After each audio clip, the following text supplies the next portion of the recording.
In regards to the Avery, a question has been asked about Richard Doty. And this is a name that's thrown around an awful lot in the UFO community. And Richard Doty was supposedly one of the Avery. His name was the Sparrow. And this goes to the subject that people have is people are out there to disinform us. And the way I see the situation arising is that there are people, when you contact somebody inside the government, you have to realize that this person is under a need-to-know security clearance, that they can't just talk to you.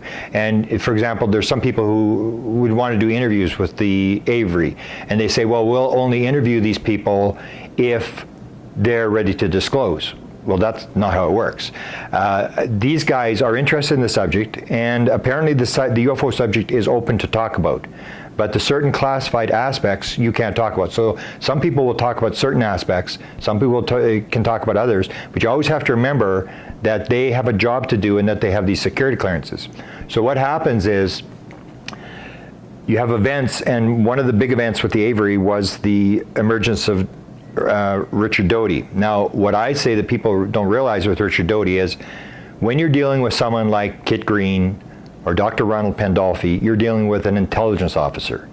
When you're dealing with Richard Doty, you're dealing with a counterintelligence officer.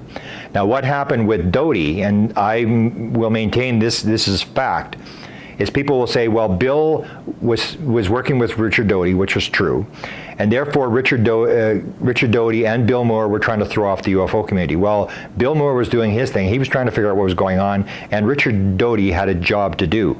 And people always forget what actually happened. They will bring up Bennewitz and all these different characters that arose during the period of time. Here's what happened. Richard Doty was brought into an investigation dealing with a guy by the name of Bennewitz, who was a scientist on the edge of Kirkland Air Force Base, and his report was that he was seeing UFOs flying over the Manzano weapons storage area. The Manzano weapons storage area was the biggest repository for nuclear weapons in the world. One of the stories that they don't want out, the highly classified parts of the UFO story, is the connection to nuclear missiles.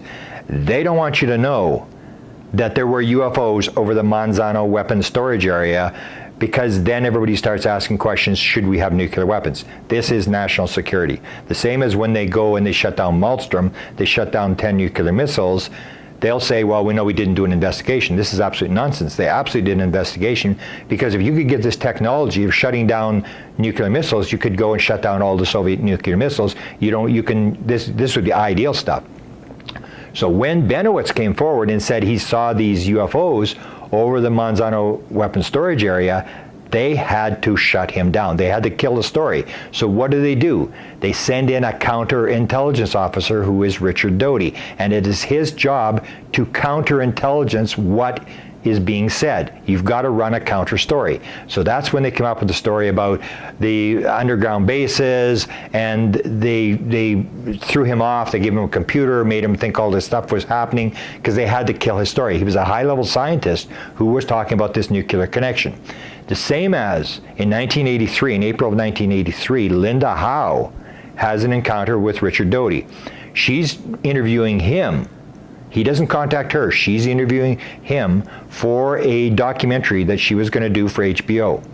What you got to do is keep it in mind that Linda Howe had done the famous documentary on cattle mutilations called Strange Harvest in Denver. She was working in TV in Denver. She won an Emmy Award for this, and then decided that she was going to do a documentary. She was hired to do a documentary for HBO, and she was going to bring up the cattle mutilation thing. So she goes to interview Richard Doty, counterintelligence officer at Kirkland Air Force Base, and the first thing he says when he sits her down is, the government didn't like the documentary you did on cattle mutilations.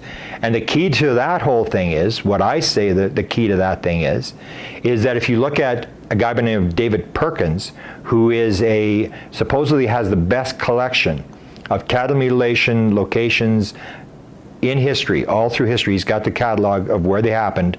He will state quite clearly, and that's his opinion, not mine, all cattle mutilations happen downwind and downstream from nuclear activities. So again, you have this nuclear connection. And Linda is going to put it out on HBO. So the counterintelligence people don't want the UFO nuclear connection put out. So Richard Doty's job is to shut down, not Linda Howe, but to shut down the documentary. And that's exactly what he did. He offered her a film from the Holloman Air Force Base film, this famous film. Linda wanted it. There was all these conditions. We're going to give it to you. There was these delays. The delays kept going. HBO was saying to Linda, when are you going to get it? And then it was at the end, it basically shut down because they said, unless we get the President and the Secretary of Defense to sign off and give us this film, we're not interested. And of course, Doty wouldn't produce that. He said it was handed off to, the project was handed off to somebody else. She would still get the film, but it had been delayed so much that HBO shut the program down and Linda lost the documentary. So that's the difference. That's what a counterintelligence officer does.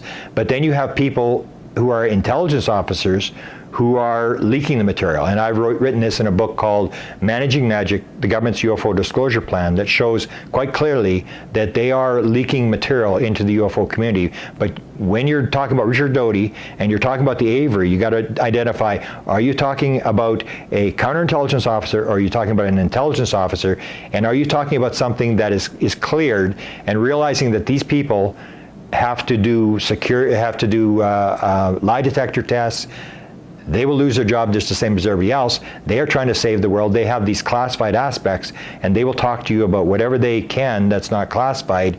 And if you get onto an area of energy, I believe, of cattle relations and the nuclear weapon connection, then they will, this is highly classified material, and they will try to stay away from that because that's classified.